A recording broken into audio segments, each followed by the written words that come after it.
कि नहीं जी, गुनाहगार नहीं होगी। 50 करोड़ मेहर रखवाए, वो 1 अरब रुपए मेहर रखवाए, अगला रखेगा ही नहीं। तो बात यह है ना कि औरत के एक तरफा फैसला थोड़ी होता है, तो मर्द भी उस ऑप्शन को कबूल करता है कि नहीं करता, तो देखा जाएगा। अस्सलाम वालेकुम मेरे भाइयों, क्या हाल चाल है। उम्मीद करता हूँ सब खैरियत से होंगे। मेरे भाइयों, शादी के वक्त लड़की वालों का या लड़की का हक महर ज्यादा मांगना, क्या ये जायज़ है या उसको इस चीज़ का गुनाह मिलेगा? इस मसले को जानने के लिए मुफ्ती तारिक मसूद साहब के इस बयान को पूरा सुनिएगा। बयान पर जाने से पहले मेरा यूट्यूब चैनल सब्सक्राइब कर दें और बेल आइकन को दबा दें कि हर आने वाला नया बयान आप तक पहुंच सके। आइए चलते हैं बयान की तरफ।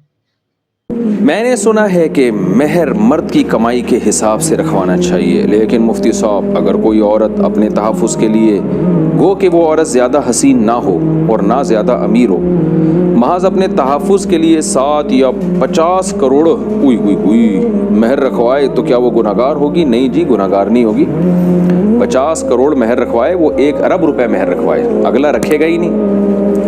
तो बात यह है ना कि औरत के एक तरफा फैसला थोड़ी होता है, तो मर्द भी उस ऑप्शन को कबूल करता है कि नहीं करता, तो देखा जाएगा। अब मैं अपनी ये घड़ी बोलूँ 1 खरब रुपए की मैं बेचूंगा, तो मुझे ऑफर लगाना जायज़ है, अगला लेगा ही नहीं है, बोलेगा किस बात की 1 खरब दे भाई मुफ्ती साहब। तो या मैं 1 करोड़ लगा दूं, खरब थोड़े ज़्यादा हो गए, 1 करोड़ लगा दूं, अगला बोलेगा किस खुशी में 1 करोड़ रुपए की घड़ी लूँ आपसे मैं। तो बाकी ये कि महर मर्द की कमाई के हिसाब से या औरत की, महर जो है ना शरीयत में औरत के हिसाब से होता है। आजकल ये उल्टा हो रहा है कि मर्द की कमाई के हिसाब से। महर जो है ना शरीयत में असल होता है महर मिसल, और महर मिसल का मतलब ये होता है कि औरत के ख़ानदान में क्या महर चल रहा है, तो उसमें औरत की खूबसूरती, औरत के ख़ानदान, उसकी दीनदारी, ये तमाम चीज़ों की बेस पे महर होता है। तो जो औरत जितना भी स्टैंडर्ड उसका हाई होगा, उसका महर उतना ज़्यादा होगा। लेकिन चूंकि हम हिंदुओं के साथ रहे, हमारे यहाँ महर वहर का सारा सेटअप की ऐसी की तैसी हो गई, बर्बाद हो गया। तो अब तो 25,000 30,000 मार्केट में महर चल रहा है। जो आदमी क्या नाम है, इतने के तो महीने में अंडे इससे ज़्यादा के आ जाते हैं आजकल घर में। तो वो एक महर, वो औरत की 2 टके की हैसियत नहीं रही है हमारी सोसाइटी में। उसकी वजह भी यही है कि 2-3 शादियों का रिवाज नहीं है, ख़वातीन भरमार है। औरत को बस यही खुशी होती है, चलो कोई अच्छा बंदा मिल गया, मुझे अच्छा शौहर मिल गया।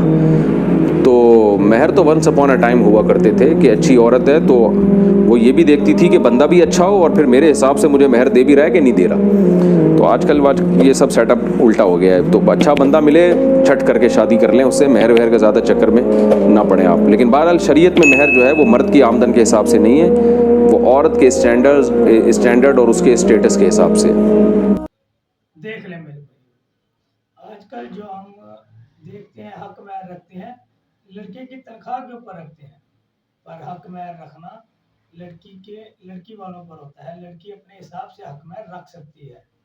अब वो हद से ज्यादा मांग ले कि मुझे 1 करोड़ या 2 करोड़ हक महर दें, वो गलत है।